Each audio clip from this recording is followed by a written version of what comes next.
বাবা মা মারা গেলে চারটি কাজ কখনো করবেন না। আমাদের কিন্তু সকলকে দুনিয়া থেকে বিদায় নিতে হবে। আর আল্লাহ তাআলা এভাবেই কিন্তু মানুষকে পরীক্ষা করবেন। আপনার সামনে আপনার সন্তান চলে যেতে পারে, আপনার সামনে আপনার বাবা চলে যেতে পারে, আপনার সামনে আপনার মা চলে যেতে পারে। সুতরাং এভাবে কিন্তু আল্লাহ তাআলা পরীক্ষা করবেন। আল্লাহ নিজে বলে দিয়েছেন।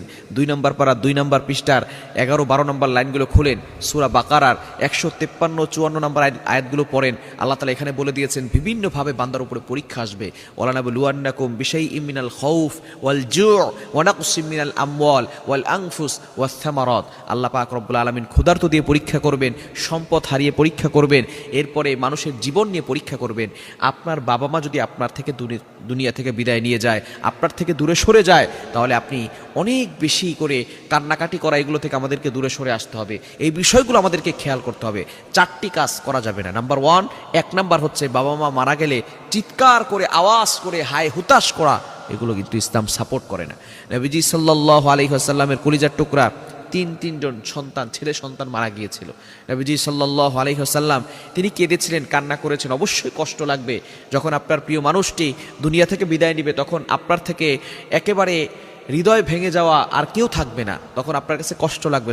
তবে হায় হুতাশ করা, আওয়াজ করা, চিৎকার করা, চেঁচামেচি করা এবং নিজের গালে আঘাত করা, তারপরে রানে আঘাত করা, বিভিন্নভাবে নিজেকে ক্ষতবিক্ষত করা, এগুলো ইসলাম সাপোর্ট করে না। বুখারী শরীফের ভিতরে হাদিস এসেছে, যদি এভাবে কান্না করা হয়, আওয়াজ করা হয়, তাহলে অবশ্যই আপনার যে লোকটা দুনিয়া থেকে বিদায় নিয়েছে, আপনার বাবা মা দুনিয়া থেকে বিদায় নিয়েছে, তাদের কিন্তু কবরে শাস্তি হওয়ার সম্ভাবনা আছে। এজন্য অবশ্যই যারা আমরা দুনিয়াতে এখনো বেঁচে আছি, আমরা মানুষকে ওসিয়ত করে যাব যে আমার মৃত্যুর পরে হাই হুতাশ করা, বড় আওয়াজ দিয়ে কান্না করা এবং নিজেকে ক্ষতবিক্ষত করা, এই ধরনের কোনো কাজ করা যাবে না।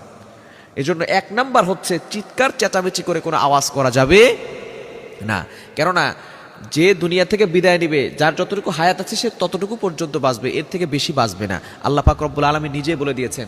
8 নম্বর পারা 13 নম্বর পৃষ্ঠার 7-8 নম্বর লাইন, সূরা আরাফের 34 নম্বর আয়াতে আল্লাহ বলছেন, ওয়ালিকুল্লি উম্মাতিন আজাল ফাইদা জাআ আজালুহুম লা ইস্তাখিরুন সাআতাও ওয়া লা ইস্তাকদিমুন।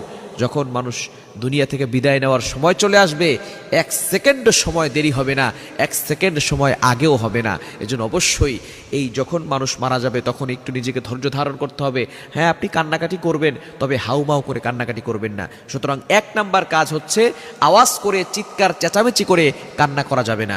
নাম্বার 2, দ্বিতীয় নাম্বার হচ্ছে জানাজায় দেরি করা যাবে না, দাফনে দেরি করা যাবে না।